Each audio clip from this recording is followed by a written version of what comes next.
famous scenes like Rama giving his ring to Hanuman, who's going off to see if he can find Sita, which he does. And this is one of the discoveries of John. Those of you who've wandered around the site may not realize there's a sort of alley, a walled pathway between one part and the other part, and this leads to a doorway on axis with the temple where the god Rama is worshipped. And if you look above the tower, you'll see the summit of Matanga Hill. So something is going on here between landscape, between the temple, between worshipping Rama and the layout of the royal center.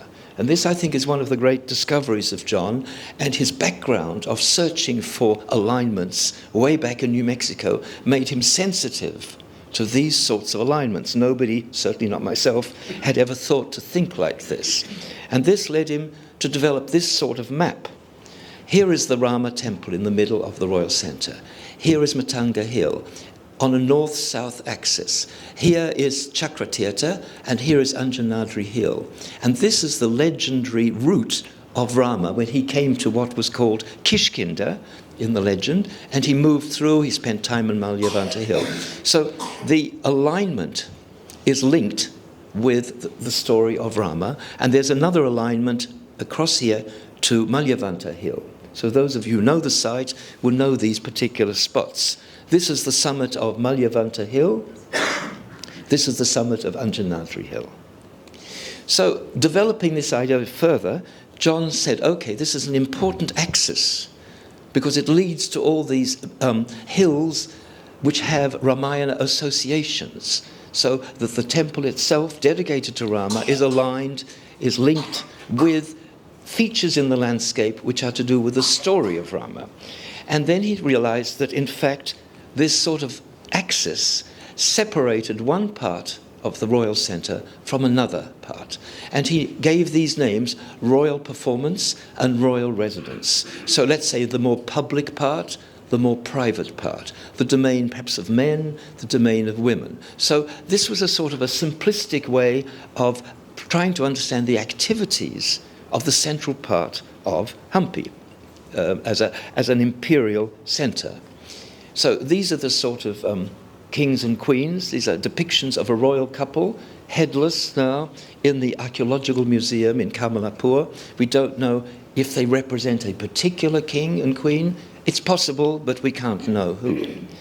And then this is part of the zone of royal residence. Those of you who were in the Hampi area in the 80s and 90s may have been here when all this was revealed. When we first came here in 1980-81, this was just a bare hillside, but the local archaeologists have revealed the basements of this very complicated set of structures, and these all seem to be residential. They call them palaces, and this is sometimes referred to as the nobleman's quarter, which, in fact, it might be true. Maybe they were people linked to the court as nobles. And these are the types of structures. This is very important for architectural history, because you must remember we have no palace architecture for a Hindu city prior to this. We all know about the capitals, Badami, maybe in Chola times, Kalyan, all these places where kings lived. All we have to see today are temples. We can't see palaces. We can't see anything except religious architecture. But here at Hampi, we start to have the basements of secular or royal structures. So this is a basement of what we just call a palace. Whether people lived in it, ate in it, slept in it, entertained in it, we can't be sure. And maybe they did all of these things at different times of the day, different seasons, is most likely.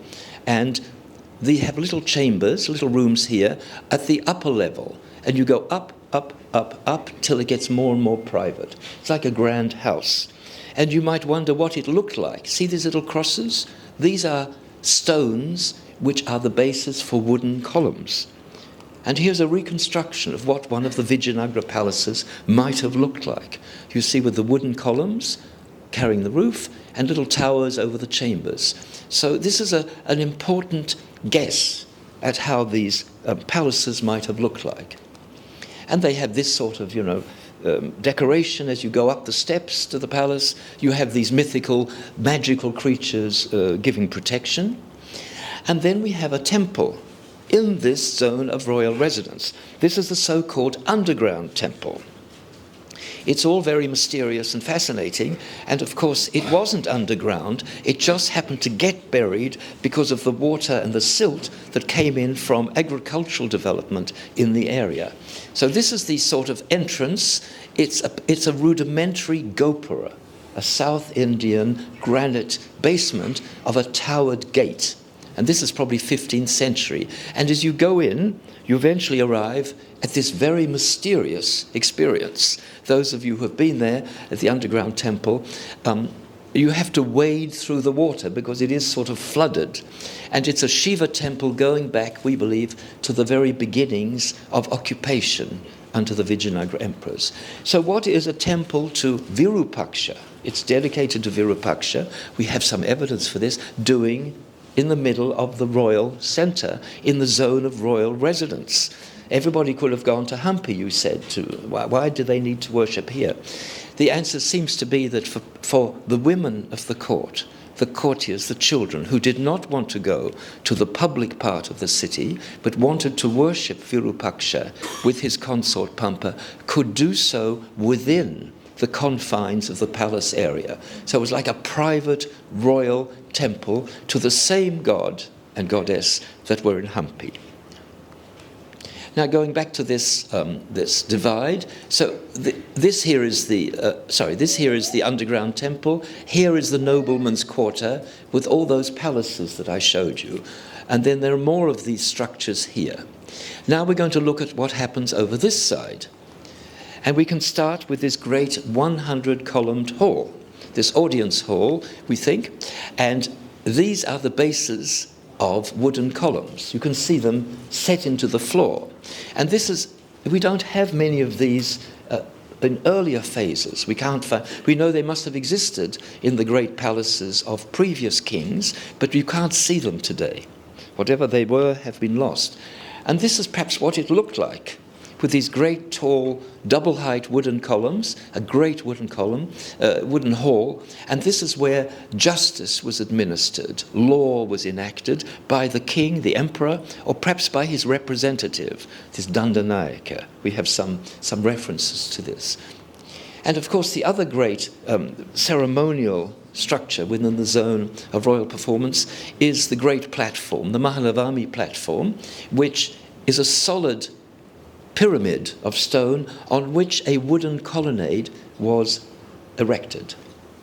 And this was where the king went to worship Durga during the Mahalavami ceremonies, and this seems to have been a temporary structure, or it was rebuilt every few years, and the platform began at this level, then it was raised to here, then raised to there, and then this green stone addition on the west face was possibly added by Krishnadeva Raya, the great Vijayanagara emperor, in the early 16th century after a successful campaign on the Eastern Ghats, on the Bay of Bengal side of the Deccan.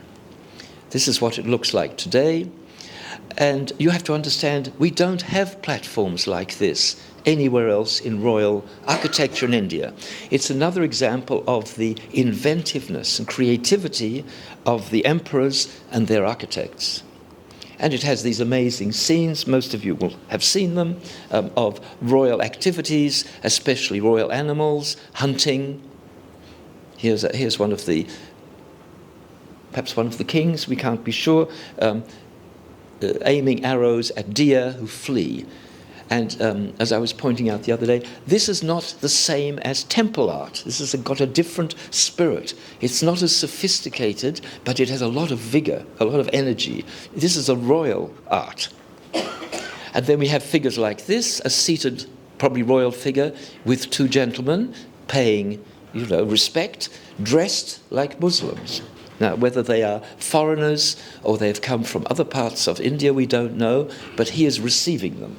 And they are discussing things. And then we have these characters, dancers dressed in Central Asian gear, See, they have beards, funny little pointed hats. He's playing a tambourine. He's got a sort of scarf, and they have slippers. These are foreigners. I think they are from what we might call Kyrgyzstan, or these parts, coming down through northern India with the sultans when they invaded the Deccan, staying on and finding employment under the Vijayanagara.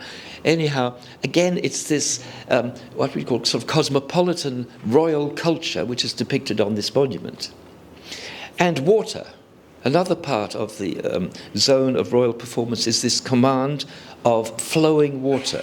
Here's one of the aqueducts, channels, water channels, bringing water in from the great reservoirs on the outskirts of the royal centre.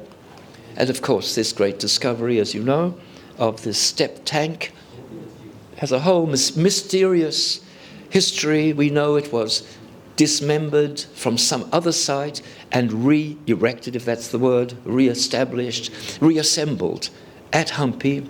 It fills with rainwater, and it has steps at different levels so you can reach the water however high or low the water level is. And it was covered up, and when we arrived at the site in 80 and 81, you couldn't see it. And so the archaeologists discovered it in the mid-80s, one of the great discoveries in our time. We have the so-called Queen's Bath. But if we go back to John's idea that this is a zone of royal performance, we are not in the zone of royal residence. This is not a private bathhouse for the ladies of the court. The ladies of the court were all living in the zone of royal residence. This was a men's bathing entertainment place. This was a sort of pleasure pavilion for the men of the court, for maybe the emperor and his companions. And I have made up my mind somehow that the guys will all be sitting in here having non-veg and alcoholic and God knows what other entertainments, and there will be water in here, and they will have girls frolicking, not members of the family, of course, but their lady friends, and they will be having a very nice time, a beautiful time, yes? And I have to tell you that we, as the students of our group, also had a beautiful time here, and I got into terrible trouble because the architecture students we had in the 80s and 90s, they were very big on entertainments. They loved having parties, and so it was decided one evening that they would hang cloths where they would put candles, and they would go in the evening and have a sort of party. I don't know if it was a birthday, I can't remember. And they also had beer. So they brought the bottles of beer, God knows where they got them from, maybe from Hospet. Anyhow, they were organised this thing properly, and the next morning there were bottles, empty bottles of beer bottles in the Queen's Bath, and I got into very serious trouble. So drinking alcohol there is no longer permitted, I should say. Yeah. So, and then we have these types of buildings which are very puzzling, these buildings which are in a sort of hybrid style, somewhere between temple styles and sultanate styles, built in masonry covered with plaster, which is not a sort of South Indian way of building, but it's very much a sultanate. If you go to Gulbarga and Bidar, the places where Dr. Helen Philod has done her research, you will find things like this, pointed arches, fanciful little decorations. But look at these little temple things, little funny little zones, and we have this type of decoration. And this exactly resembles the decoration that you find on tombs and mosques at Gulbarga and Bidar in the 14th and 15th centuries. And it's quite possible that the people who did this plaster decoration here in Hampi, in the Royal Centre, may have been the same people who had come from Gulbarga and Bidar. And what is this doing here in the zone of royal performance? So we were discussing with Anurad this idea of the king encompassing all the known worlds to become a sort of universal great ruler, emperor. One of the means of I would say, establishing this, you have women from all the different parts of the world in your harem. You have animals, you have flowers, but you also have architectural styles. It's one way of displaying visually the worlds that you encompass. So you build in different styles, or you combine different styles, because this sends a very clear visual message that you are commanding all of the built world. It's one way of doing it. So this is a sort of detail of the Lotus Mahal. And then we have the great ensemble, the elephant stables on the right, built like a set of Muslim tombs, really, with lots of domes and arched openings, and with a little sort of pavilion on the top. Now, I have to tell you that when we began working here, we really couldn't believe these could be elephant stables. How could they build such an enormous building for elephants? Until we began to revise our idea of what elephants were. Elephants, of course, didn't stay here all the time. They were outside the cities somewhere where they had all the greenery and whatever they required. This was not an everyday home for elephants. This was a special occasional place for elephants. So if there was a particular event, a ceremonial event, elephants would be brought. They would be decked out with gold and goodness knows what, and they would be probably stationed here in each of these, grandly stationed, and there would be musicians up here beating drums, because in front, this was not a nice garden, as this was a dirt plaza, a maidan, where there would have been troops and animals paraded and shown to guests who were sitting here. So this is a sort of a grandstand, we might call it, a place where the emperor and his most distinguished guests could sit and watch the parades of animals and troops. And nearby is this. Just next to it, and the next thing, is the so-called Lotus Mahal. So I think we should just sort of forget about Lotus Mahal, because this is a modern term, and think about Council Hall, which was the original name of this building in the first map ever made of Hampi in 1799. The informant who helped Colonel Colin Mackenzie, who was the antiquarian, British and Scottish antiquarian who made this map, when he inquired what was this, his local informant said Council Hall. And I think this is probably what it was, where the king or his representative or the military commander met to discuss what the policies should be. This could have taken place in this wonderfully designed hall. It's the best preserved example of this hybrid, can we say, cosmopolitan or so-called international style developed here at Hampi Vijayanagara. And you can see it has temple features. Look here. It's like a temple basement. It has a temple chaja, we call it, an overhang. You'll see at the Vittala temple these sort of overhangs. And look at these towers. They're rather like the towers of the shrines on Hemakuta Hill. And then you have all these sorts of elaborate arches. These are very sultanate with the plaster decoration that I showed you. Here you can see it again. And then it's laid out on a square with projection. So it's like a mandala square. And there's a staircase going up. So this type of architecture, I've just called it the Vijayanagara courtly style. In older days, they would have called it Indo-Islamic, but I don't think that's very happy. So it is a special style developed, invented by the Vijayanagara architects for their patrons to represent the different worlds of architecture. And remember, these worlds are also regional, so it meant the upper Deccan, where the sultans were ruling, and the lower Deccan, lower South India, where the Hindu dynasties like the Cholas had reigned before. So it was like a way of saying, we encompass all the architectures. And so it's a perfect realization of this zone of royal performance. It is an architectural, a visual way of saying this is a performance in terms of architecture.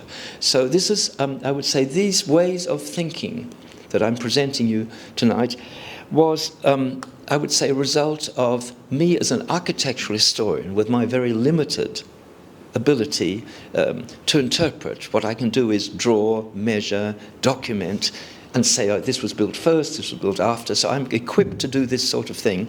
But John had the, I would say, intellectual training to think on a larger spatial scale. And by looking at landscape, looking at legend, looking at layout, looking at alignments, was able to develop these concepts of zone of royal performance, zone of royal residence, the royal centre, which I think will be tested in the future, but have helped us to think more clearly about what all these fascinating structures are, what they mean, how they were used, and what they can represent, and tell us about the culture and ideals of the Vijayanagara kings. John. in front of the Lotus Mahal, beaming at us, welcoming us to think about these buildings and to interpret them. Thank you.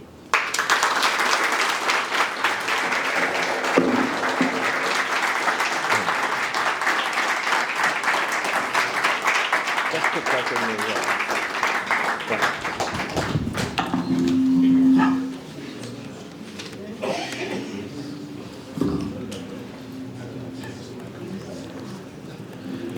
Right. Thank you, Dr. Michell, for the fascinating talk and for sharing your thoughts and insights. I'm sure that members of the audience will go back with fond memories of this evening. Please join us for a cheese and wine session and an opportunity to interact with Dr. Michell in the adjacent hall. Thank you very much, everyone, for being a part of this session.